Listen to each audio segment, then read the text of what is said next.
Okay, this is my 1994 Toyota pickup. Love this truck. I want to keep driving it, but I don't want to keep putting money into it. Not that I do. But the clutch has never been replaced, and I've been adjusting the free play on the pedal over the last 3 or 4 years, and it basically, I can't adjust it anymore. And when I try to go up hills, I get a burning clutch smell. So guess what? Time to replace the clutch. So I downloaded the shop manual from online. I'll try to put the link on later.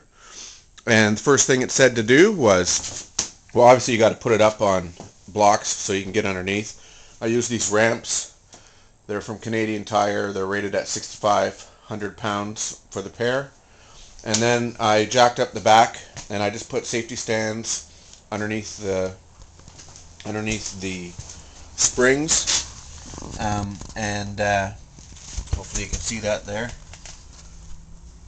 There you go. And I was a little worried about whether or not the car would lift when the transmission was dropped, but a guy that did another video about this said that basically you just gotta put a block there, because the back of the engine is going to fall down towards the ground, so it's going to tip down like that. And then in the shop manual it actually says to block it down by the oil pan, so I'm going to do both.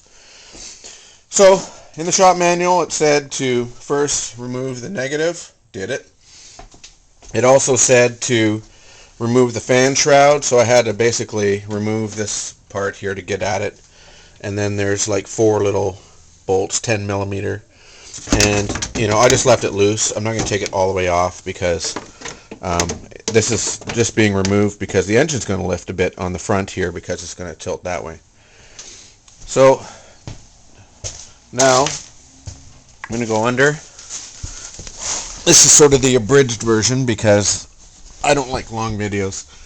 So I had to take the drive shaft off, so I marked it so that everything would line up later. I got a mark there, and I got a mark there, and I basically took off these 4 bolts here. I just used my impact driver with a wrench on the back. It came off really easy.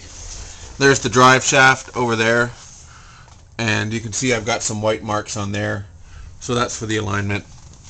It said I didn't have to drain the transmission fluid. Good, because I just put in synthetic and I don't want to. And then I just used my socket with a little bit of tape to try and create a seal, and you can see there's not much transmission fluid dripping. As long as I'm going to use this transmission jack, so it should keep it pretty level, so I assume that's going to be good enough. What else did I do here? I also had to disconnect these electrical components. There's one here, and then there's that's the bracket for it. And then there's another one right here. So I disconnected those. And then I was working on the muffler bracket. And there was 2 bolts for that. They're right here. And the first one didn't want to come off, so I just gave it a little bit of heat. I got this little Benzomatic yellow can quick fire. Heat up the bolt. I probably didn't need to do that, but I did it anyway. So now I'm going to put anti-seize on that when I'm done. So that should, allow it to come off. And that's about it for now.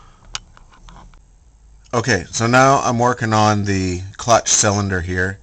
I've taken out the 2 bolts. They're down here. And I'm now just using a screwdriver and hammer. I've just been working on this clip. So this clip now comes out. And put that with the other stuff. And now they say that you should remove the cylinder and let it hang. So to let it hang, that means that this solid piece has to be loose. So let's see how this is going to work here. I don't know what's going on.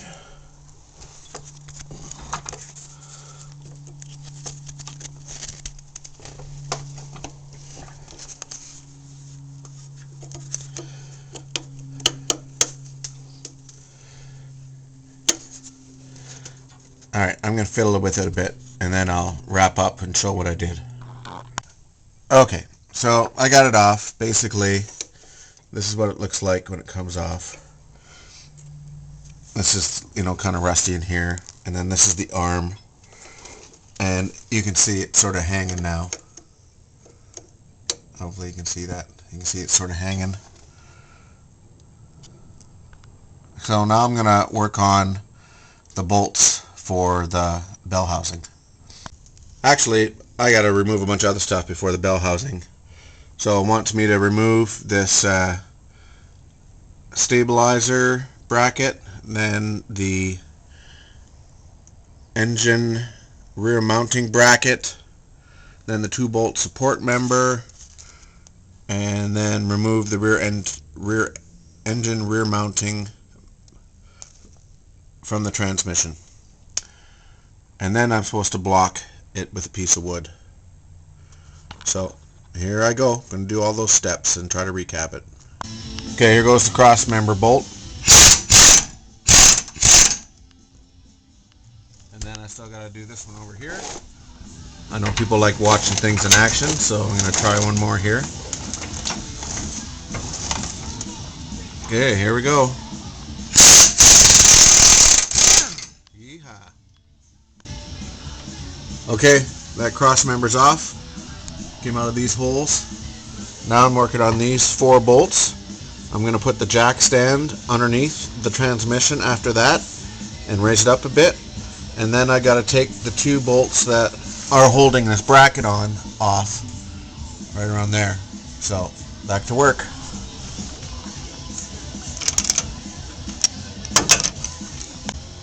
Okay, so I've taken off those 4 bolts.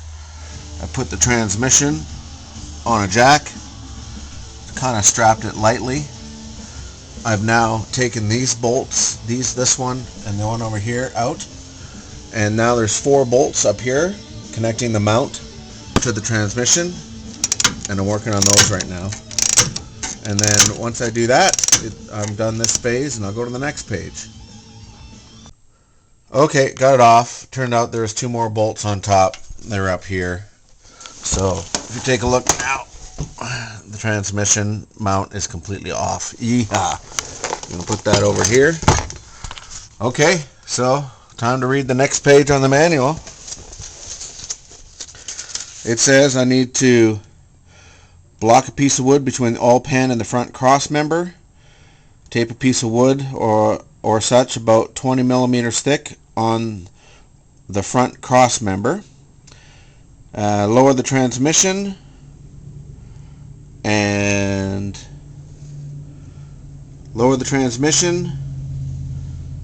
remove starter,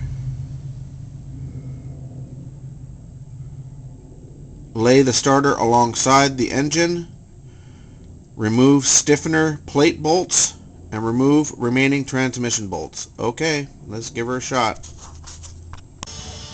Okay, so I had to take the starter out. There was 2 bolts, one below. The one above was kind of a pain to find. I had to use an extension with my fingers.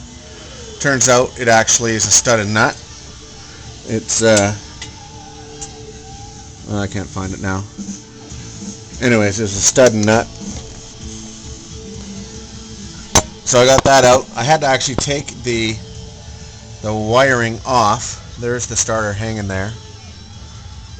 And to get at it better. Started taking bolts out all the way around. I got this big sucker right here. And I got one above. I have no idea how I'm going to get that one. The transmission jack is already in place. The strap is pretty tight. It's touching at the back.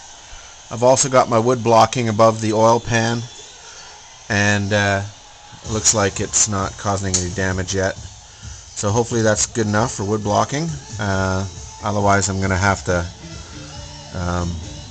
figure out how to jack this up. So anyways, let's see. Found another problem. They want me to disconnect the exhaust pipe at the manifold. I really don't feel like messing with that. But there's no way I can pull the transmission back because that hanger is going to stop me.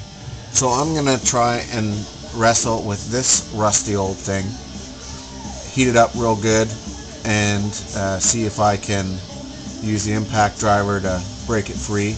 That way I can slide the whole bracket back. So let's see.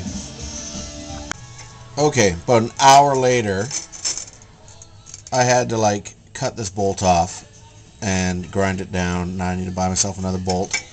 Plus, way the hell up there is a 17 millimeter bolt, and I could only get it out with a wrench. So hopefully that's the last bolt. Next thing I'm going to do is hook up the jack tightly and then pull the transmission away. Okay, I got it off. There was yet another bolt up at the top, and I had to actually lower the transmission to get at it, and then I had to use universal and an extension and my impact driver because there was no freaking way I could use any turning. But I got it off. I have no idea how I'm going to get that bolt back in later. And I was able to move the jack up and down a bit so that I can get to the point where this thing wanted to slide back. And it's now slid back.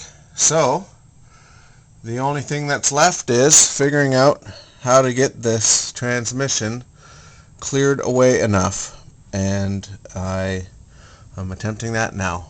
All right. Okay, I did it. It's disconnected, and you can see the fork for the clutch. There it is, sliding in and out. I have no idea if that bearing's actually supposed to be there or not. And I'm thinking I may have to take this bell housing off to actually pull the transmission out. Because I don't know how I'm going to get this out, because I didn't want to take the exhaust off. Not that I don't think it would have helped, because these big huge twist bars, whatever they're called, are there. So we'll check it out.